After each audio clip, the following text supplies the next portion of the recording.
ঈদ মানেই আনন্দ, আর এই আনন্দকে দ্বিগুণ করতে আমরা বন্ধুরা মিলে বেরিয়ে পড়েছিলাম সুন্দরবনের উদ্দেশ্যে। খুলনা থেকে করমজল, সাগর আর বন মিলিয়ে এক দারুণ ট্রিপের হওয়ার কথা ছিল, কিন্তু বিশ্বাস করুন, এই ট্রিপে আমার যা এক্সপেরিয়েন্স হয়েছে!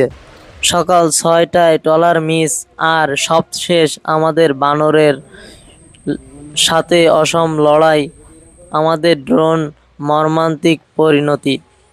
আজকের ব্লগে থাকছে আমাদের ভ্রমণের পুরো বিস্তারিত ঘটনা, খরচ এবং রোমাঞ্চকর সমস্ত ঘটনা।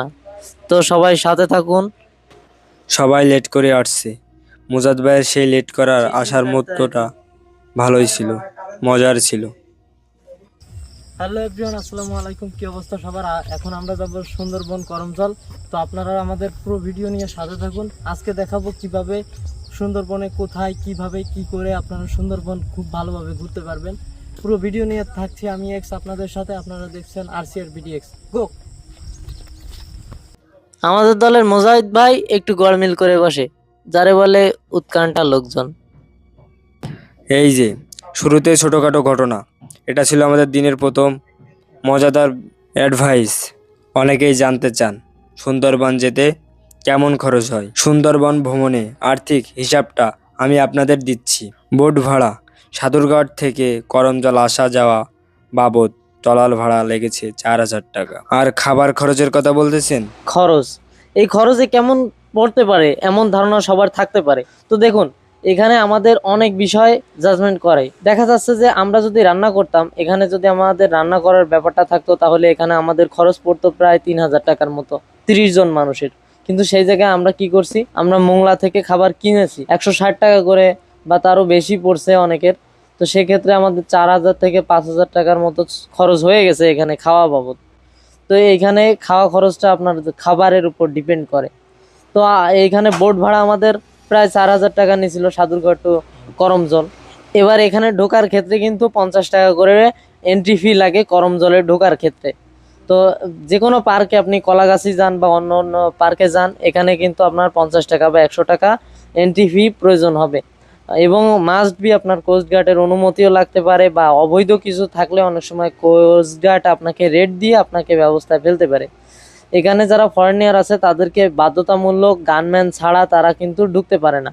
তারা গানম্যান ব্যতীত সুন্দরবনে তারা কিন্তু ঢুকতে পারে না।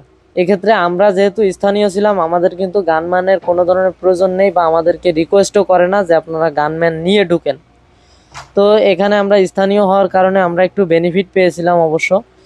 তো আপনারা যারা ঘুরতে যাবেন অবশ্যই গানম্যান সাথে রাখবেন। গানম্যান সাথে রাখা অবশ্যই একটা সেফটি এবং সিকিউরিটি ব্যবস্থা।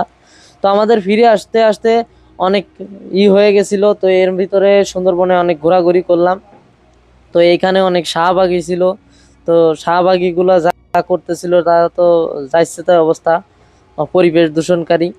তো যাই হোক, তারপরে আমরা এখানে বিভিন্ন শিল্প কারখানা এবং আশেপাশে মাছ ধরতেছিল জাল খেওন দিয়ে অনেকেই। তো অনেক সুন্দর সুন্দর দৃশ্য ছিল এখানকার দৃশ্য, এবং আবহাওয়া ছিল আমেজিং। তবে আমরা যেদিন যাচ্ছিলাম সেদিন আবার বৃষ্টি ছিল না।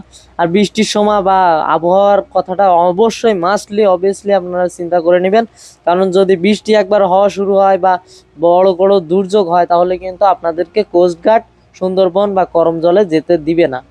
আমরা এখানে জেনারেটর নিয়েছিলাম, এক পেয়ার সাউন্ড নিয়েছিলাম, এবং সবাই মিলে খুব চিল করেছিলাম। তবে আমি একটা কথা বলবো যে নাশক দ্রব্য বা অবৈধ কোনো কর্মকাণ্ডের সাথে যদি আপনারা লিপ্ত থাকেন, তাহলে কিন্তু কোস্টগার্ড আপনাদেরকে বাধা দিবে এবং আপনাদেরকে ঢুকতে দিবে না। তো এক্ষেত্রে তারপর আমরা আমাদের কাঙ্ক্ষিত ভ্রমণ শেষ করার পর আমরা ফিরে আসলাম। আবার রাত 12টা বেজে গেছিলো আমাদের ফিরে আসতে আসতে। তো এই ছিল আমাদের পুরো ভিডিও। আপনারা ততদিন পর্যন্ত সুস্থ থাকবেন, ভালো থাকবেন আশা করি। আসসালামু আলাইকুম।